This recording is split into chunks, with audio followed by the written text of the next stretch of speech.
और थाने मोहन के पास है। और साथियों इस बिजनेस में जब मैं आया, मैं स्कूल में पढ़ाते हुए 10 साल हो गए थे मुझे। एक प्राइवेट स्कूल को संचालित करता हूँ जूनियर को, और 10 वर्ष हो गए थे मुझे। साथियों उस बिजनेस को शुरू करने से पहले जब 10 वर्ष हो गए मुझे पढ़ाते हुए, तो साथियों जब शुरू करा स्कूल, मैं ये सोचता था कि मेरे सारे सपने पूरे हो जाएंगे। मैंने एक ऐसा काम शुरू किया है स्कूल का। हाँ जी, मैं ये सोचता था कि सारे सपने पूरे हो जाएंगे, मगर 10 साल में साथियों कुछ नहीं बदला। मैं जैसा था ऐसा ही रहा, क्योंकि जितने पैसे मेरे पास आते थे इतने स्टाफ में मास्टरों मर जाते थे। कभी फर्नीचर टूट गया, कभी कुछ हो गया, कभी कुछ हो गया, तो साथियों बस खाना खर्चा ही बचता था। जब 10 वर्ष हो गए, मैं सोचने लगा अगर मैं यही काम करता रहा जो कर रहा हूं, तो मेरी दशा भी यही रहेगी जो चल रही है। क्योंकि अगर बदलना होता तो 10 साल में बदल गया होता। साथियों मैं सोचने पर मजबूर हो गया कि जिस तरह मेरा गुजारा हो रहा है, कल को इसी तरह मेरे बच्चे करेंगे। तो साथियों फिर दिमाग चलना शुरू हो गया कि मुझे कुछ काम दूसरा सोचना पड़ेगा साथ में। और मैं सोचते हुए 6 महीने हुए थे मुझे। मैं जहां भी जाता था मैं यही अरदास करता था, हे ईश्वर, हे अल्लाह, हे भगवान, ऐसा रास्ता दिखा कोई जहां से हमारे भी सपने पूरे हो जाए।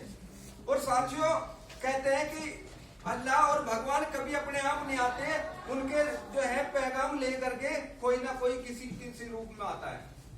और मुझे मिला जाफरपुर गांव में एक मास्टर जी, दूसरे स्कूल में किसी और को बता रहे थे, और मैं वहां चला गया मिलने के लिए अपने दोस्त को। और जब जाकर देखा जी आप क्या कर रहे हो, उन्होंने कहा जी एक काम है, ये मैं इन्हें समझा रहा हूँ। मेरे दोस्त को समझा रहे थे वे। और साथियों जब उनको समझा रहे थे तो मैंने कहा जी मुझे बता दो। तो मेरे दोस्त ने पहले ही हाथ खड़े कर दिए, कहने के शिवराज चक्कर में न पड़े, मैंने समझ लिया, मैं समझा दूंगा। और यहाँ तो रोज आते हैं ऐसे पता नहीं कितने बैग लेके। तो साथियों होता मैं मने कर देता, मगर भगवान का भेजा हुआ था वो आदमी, ईश्वर का भेजा हुआ था। उसने कहा अजी मैं इन्हें बता दूं। उसने फिर कहा जी इन्हें भी बता दूं। मैंने कहा चलो जी बताओ। तो बहन जी जब 2-3 मिनट होगी, मेरे मास्टर जी, मेरे दोस्त जो 15 साल के मेरे साथी थे, उन्होंने कहा शिवराज रहने दे, यहाँ मैंने देख लिया, तू चक्कर में न पड़े। वो अनजान आदमी कह रहा नहीं देख लो। मुझे अपने दोस्त की बात माननी चाहिए थी या उस नए अनजान आदमी की, जिसे मैं 15 साल से पहले जानता था। अपने दोस्त की माननी चाहिए थी ना जी।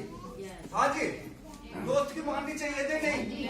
बाकी साथियों दूत भेजा हुआ ईश्वर का था, भगवान का था। मैंने दोस्त की बात नहीं मानी, 15 साल पड़ेगी।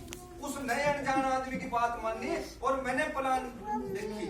और प्लान देखने के बाद साथियों फिर मैंने उनसे सवाल करा। मैंने कहा आपके पास सबूत क्या है इसका? आपके पास सबूत क्या है कि आप बता रहे हो प्लान कि इसमें पैसे आते हैं? तो साथियों उन्होंने 1000 रुपए का चेक दिखाया मुझे, 1000 का। कितना? 1000 का। तो साथियों 1000 का चेक दिखाया। मैंने सोचा क्या आप तक कहीं तक छपवा लाए हो, कंप्यूटर छाप देता है जा। मैंने कहा आप काम क्या करते हो? उन्होंने कहा मैं सरकारी टीचर हूँ। साथियों मेरे आधे सवाल खत्म हो गए जब उन्होंने कहा मैं सरकारी टीचर हूँ, 50,000 रुपए महीना तनख्वाह देता है ये आदमी। मैंने कहा काम पक्का लेकर आया होगा, नहीं तो इसकी नौकरी खत्म है। फिर दूसरा मैंने सोचा बैंक बताओ कहाँ का है ये जो आपका?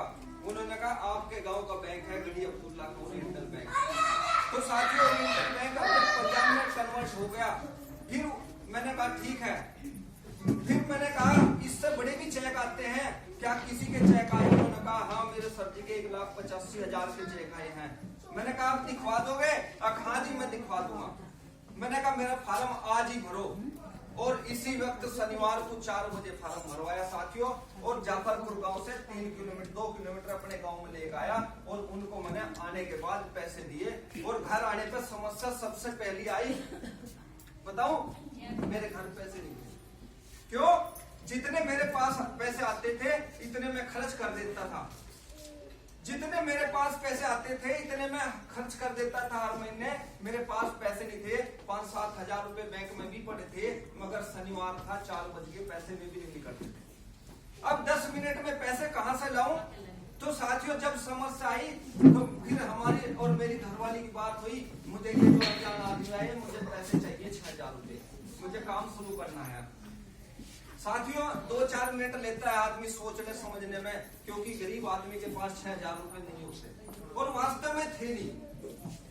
उन्होंने कहा तो मैं क्या करूं? मैंने कहा मुझे पैसे चाहिए 6,000 रुपए। उन्होंने कहा पैसे तो घर में है नहीं। मैंने कहा वो तो मुझे भी पता पैसे नहीं है, कि फिर क्या करूं? मैंने कहा मुझे अंगूठी दे दे ठाके से, तो मेरी सगाई में बहन जी उन्होंने मेरी सगाई की अंगूठी दी और मैंने उसे सुनार कर रखा और मैंने उस अनजान आदमी को 6,000 रुपए दिए।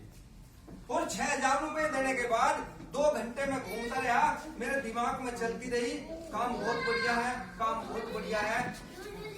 उसके बाद पता नहीं कहां से मेरे दिमाग में बात आई, अगर कंपनी भागी तो फिर क्या?